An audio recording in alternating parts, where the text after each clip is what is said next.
Hi, and today's video is going to be about this. This is a NuTone IM3003L. But before we get started, Harvey has a question for all of you.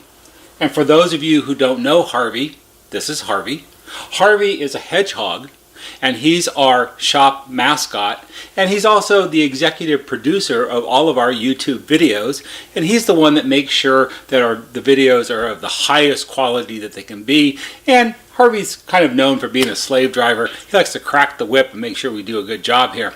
So he thought we would start off this new year with a riddle. And Harvey's riddle is, what do milk, eggs, fish, and NuTone intercoms all have in common?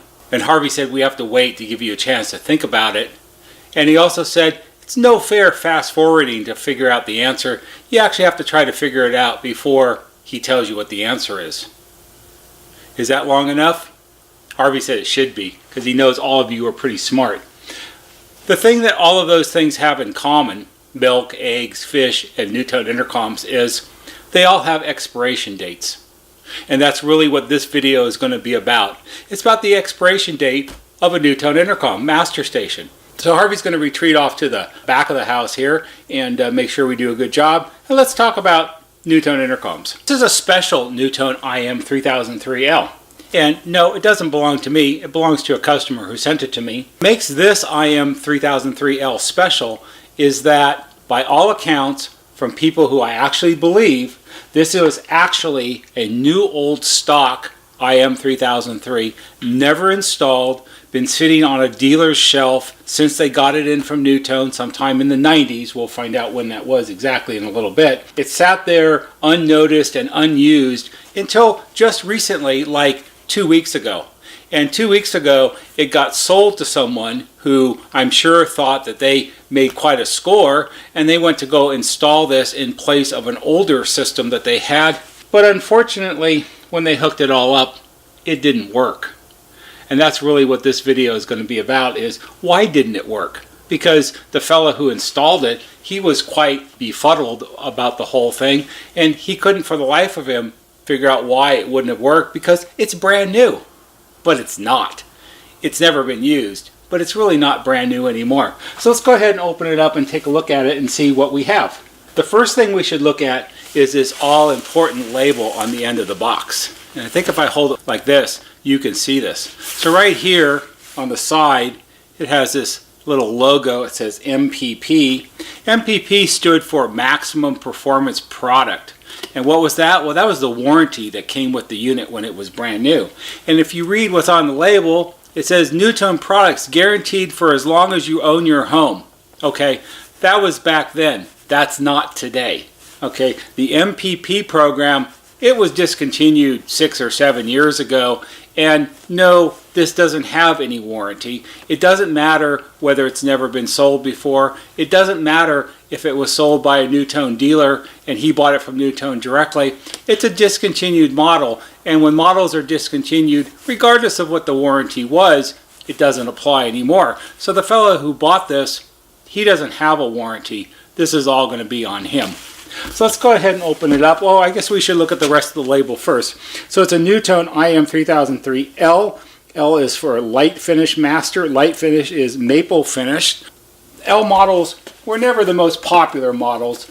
By the time this one was made, everything was white, and white models are what most people would buy. Now, the fellow who installed this told me, I talked to him at great length, I always question when people tell me, oh, I have a new old stock model and it's never been installed and so on and so on. And I question that greatly, because most of the time that's not the case. Most of the time what you have is a unit that may have been installed for a day or two, and then it had a problem, and then it was removed and another unit was put in its place, and the defective unit ended up back in the box and then ended up back on a shelf, and then 25 years later, it ends up on eBay or someplace. So you always have to really look hard to see if they've actually been installed or not. And I actually have a video I did about that, and I'll link it in at the end of this video. So let's go ahead and open this up. We'll take it out. In the bottom of the box, we have the original terminal board, which we're not really concerned with, so we'll put that off to the side. and let's unwrap our master station. It's got its real styrofoam end caps on it, and it's in its real plastic bag. Now, the fellow that installed this, he guaranteed to me that when he cut the plastic tape on the box, it actually had never been cut before, and he also said that when he unwrapped it, it has this tape right here, and it had been taped to close it up, and the tape had never been cut either. So he guarantees me that it was the first time it was ever installed, and he's a pretty honest guy, so I think he's probably right. So we also have in here, we have a warranty registration card. Again, it's guaranteed for as long as you own your house, but not anymore. Doesn't apply here. What's really interesting about this is, here's the NuTone Maximum Performance Product Limited Warranty. And no, that does not apply any longer either. And the other thing you have on the back, of course, is a homeowner warranty registration card, which you would diligently fill out all of the information and answer the survey questions. And then you would throw it in the mailbox. No postage required, prepaid postage. That was the way it used to be back in the day. And this would get sent to NuTone, and you would think that they would take all this information and enter it into a big database in their computer, and they would know who bought what and when it was installed and all of that kind of stuff. But I can tell you for a fact that, having been back at the factory when it used to be in Cincinnati, Ohio, you would walk by these big giant roll-around cloth canvas carts like they use in the post office to move the mail around, and they would be filled with tens of thousands of these that people have sent in, and nothing ever happened to them after that. So that was kind of a joke. Anyway, here's our IM3003L. It's in pristine condition, I can guarantee you that. It reminds me of back in the day when we used to install these things just as fast as we possibly could. It's clean, it's not marked up. It's about as perfectly clean on the back as you ever would find, and it's really, really nice. I haven't seen one this nice in a really long time, and it will be a pleasure to repair it because I don't have to clean anything. I just have to repair it, and that'll be nice for a change. So what's wrong with this one? Well, let's go ahead and hook it up, and I'll show you what it does, and more importantly, what it doesn't do. Okay, so I have it hooked up. I just have it powered up from my bench power supply like we always do. And I have an AM/FM antenna plugged into it because that's really all we're going to need for the purposes of this demonstration video. So let's go ahead and flip the switch and power it up. And what do you know? The display lights up. And that's kind of good. But if we look at it, down here on the input selector, the selector is set to FM, which is fine. But here we show a display of 189.2, not a real FM station. And if we turn our thumb wheel here to change the station, the numbers don't change. And that's not right.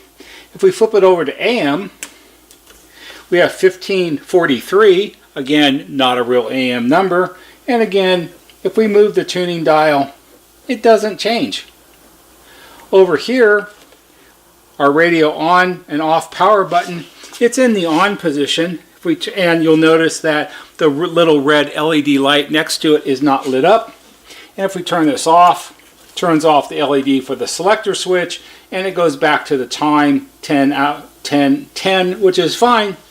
But the other thing you might have noticed is, if we turn it on, we crank up the volumes. Master station volume at maximum, program volume also at maximum.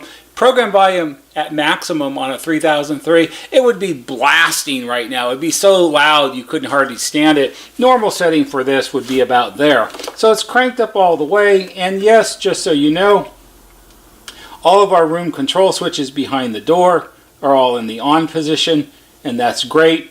Nothing wrong there. But it's totally silent. There's no sound. Why is that? Well, it's because this IM3003 is past its expiration date. We have the back of the IM3003, and to date the unit is not very difficult. If you look at some of the integrated circuits here, here, and here, it's easy to see that this unit was made in the first quarter of 1991. So let's do the math real quick. If this was made, let's just say, to make the math easy, let's say that it was made in January of 1991, because I don't want to do the math. So if it was made in January of 1991 and this is January of 2019, by all accounts that makes this 28 years old. And it's really in good shape for 28 years old because it's never been out of its box. But what's not in good shape because it's 28 years old are a lot of the electrolytic capacitors that are throughout the entire set. We have the power supply amplifier section of the main board, we have the intercom control circuitry at the other end of the board, we have the AM/FM tuner, we have the clock and display board, and the intercom control board over here. All of those have electrolytic capacitors on them. And what's happened to this is electrolytic capacitors have a shelf life. They don't last forever. They don't last forever if they're in use continuously, and they don't last forever if they've been sitting on somebody's shelf. And if you go to a manufacturer's website, say like Nichicon or Panasonic or Cornell Dubbler, and you look up any type of particular capacitor, there'll be different ratings for the life expectancy of that capacitor. There'll be life expectant ratings for an in-use capacitor, but if you look carefully, usually down towards the bottom of the data sheet, there'll be a shelf life also. And if you calculate out the actual time based on the information in the data sheet, you'll find that the shelf life for something like a common small capacitor is somewhere usually between 20 or so years. It varies somewhat. It depends on how it was stored, what kind of temperature it was stored in. You know, if it was sitting in an air-conditioned closet in someone's office, it will probably last longer than if it was sitting on a shelf in somebody's hot warehouse in the middle of, say, Arizona or someplace, and the heat will help dry out the capacitors quicker, and they won't last as long. And that's what's kind of happened here. Let's look at the best and clearest example of what's happened here. What you're looking at right here is the main power supply filter capacitor. It's 2200 microfarads at 25 volts. It's the top quality YEC brand. None of this Panasonic stuff. Never mind going that high. It's high quality YEC. Probably the very best capacitor you could buy in Taiwan at the time. Anyway, if you look very carefully, you'll see on the top, on the shiny part here, it has this sort of X scored into the metal. And that's a pressure relief device, and most modern capacitors, especially larger ones, have something like that. And it's a little bit hard to see, but if you look really carefully, you can see that it's somewhat tented up in the middle. It's a little taller in the center than it is on the edges. It's got sort of a pyramid shaped thing going on with it. And why is that the way it's supposed to be? No, it's not. It's supposed to be completely flat. If you look at this one right here, this little one, you'll see, even though it's got a blob of glue on it, you can see it's totally flat on the top. In fact, it might even be a little concaved, which means it's pushed down a little bit, where this one is obviously convexed, pushed up a little bit.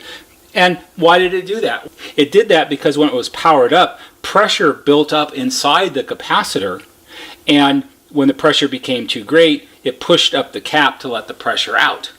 So was this like this when the installer took it out of the box the very first time and installed it in the customer's home and powered it up? No, probably not. It was probably just as flat as this one over here. But what happens is, when capacitors reach the end of their shelf life, and then you put them in service and you put power through them, all of a sudden they fail suddenly, and this is the end result of that. And if you look at this reasonably, if this one did that, then it's very likely that this one and this one and this one and this one and the other 30 some odd capacitors in this set are going to do that also. So they all need to be replaced. This will be a fairly straightforward rebuild to do. However, it does need to be rebuilt because the customer is planning on putting it into service and using it every day. This should be a cautionary tale for everyone.